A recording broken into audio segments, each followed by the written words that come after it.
Tahun 1955, sekali lagi Singapura dipilih sebagai tuan rumah kerana Melaya masih lagi menjadi juara.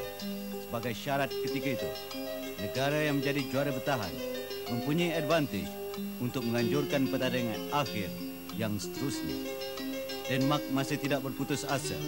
Kali kedua bermain di perlawanan akhir dalam kejohanan yang penuh bermakna. Melaya telah memukakan seorang muka baru, iaitu Eddie Chong.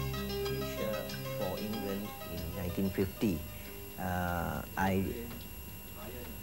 I didn't play until 1955 for Malaysia because at that time there was actually in Malaysia a lot of very good players. In fact, selection is very difficult, to try to get in. We had so many players, and before my time, of course, there's all the old players. When we won the Thomas Cup in 1949, in 1952, and then I only came into the third Thomas Cup, that is 1955. And then we had the old players still with us, some, like Wong Peng Soon and Unitek Hawk, still playing with us, and Ong Po Lim. But, well, I would consider I was one of the younger players in 55. So, well, low career, I think I would say would be losing the Thomas Cup in 58, to Indonesia. Begitulah yang terjadi. Kalau di Singapura pernah mencatatkan tinta emas dalam sejarah badminton negara, di Singapura juga detik-detik yang paling pahit terpaksa juga ditelan oleh Melaya. Banyak pendapat waktu itu hanya kuasa barat saja dapat memecahkan penguasaan Melaya. Tidak ada negara Asia yang mampu. Kenyataan itu jauh dari kebenaran. Indonesia muncul ke gelanggang buat pertama kali melakukan sesuatu di luar ramalan awal. Negara muda dengan pengalaman dalam kancah badminton antarabangsa membuka mata dunia. Sebuah lagi negara Asia akan muncul sebagai gegasi badminton antarabangsa. Tepat sekali, Indonesia menyusun langkah kejayaan itu dengan teratur hinggalah ketiga musim yang berikutnya.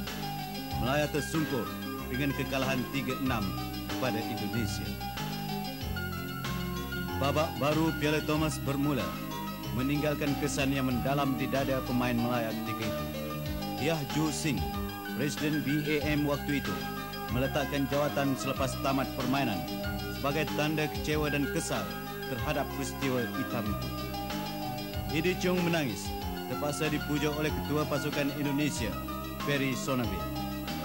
14 Jun 1958, kira-kira 7,000 orang penonton menyaksikan peristiwa bersejarah itu, mengikuti detik-detik hitam tumbangnya sebuah empire badminton dari Asia ini.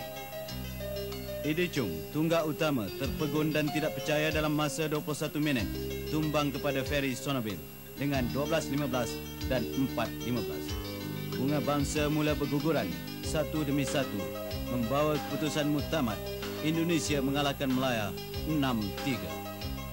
Dalam tahun 1961 di Jakarta, Indonesia telah membuktikan kepada dunia badminton antarabangsa sebagai sebuah kuasa yang akan muncul dalam tahun 60-an.